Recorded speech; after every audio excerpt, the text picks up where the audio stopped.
એવી જ રીતે આર્યા મહેતા આવી રહ્યા છે. શાસ્ત્રીજી મહારાજ છે આર્યા મહેતા.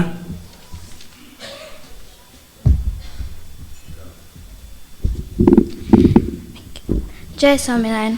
આજનો મારો વિષય છે ભગવાનની પ્રસાદીની વસ્તુનો મહિમા. તરાવડે ગામમાં લાડુમાં કરીને એક વૃદ્ધ માજી હતા. તે ભગવાનમાં અપાર હેતવાલે ભક્ત હતા. તે અરજાનની ભક્તિભાવ જોઈ ખૂબ રાજી થાય.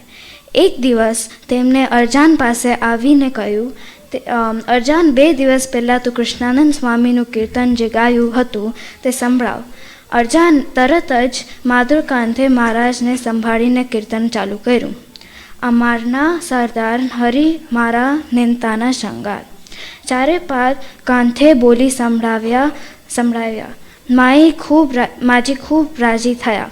પોતાને મોસાળ પાક્ષમાંથી મારેલ શ્રીજી મહારાજની પ્રસાદીનો શેરડીનો છોતો તેમની પાસે હતો.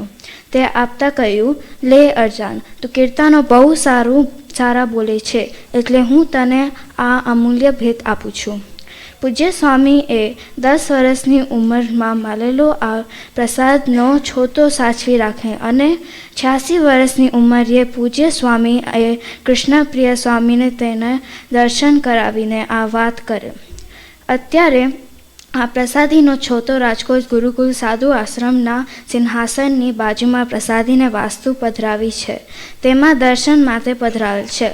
માત્ર 10 વર્ષની ઉંમરમાં માલેલ મહારાજની પ્રસાદી 86 વર્ષ પણ જીવની જેમ જતન કરીને જાળવી રાખી.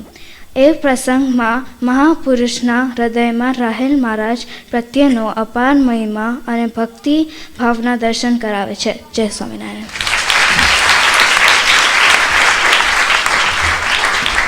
ભલા ભક્તો, વાત કરું, આ મહેતા પરિવાર છેલ્લા 6 મહિનાથી અહીં આપણા ગુરુકુળમાં પ્રથમ વખત આવીને જોડાયા છે અને સતત મહારાજનું સારું સેવા કાર્ય કરી રહ્યા છે.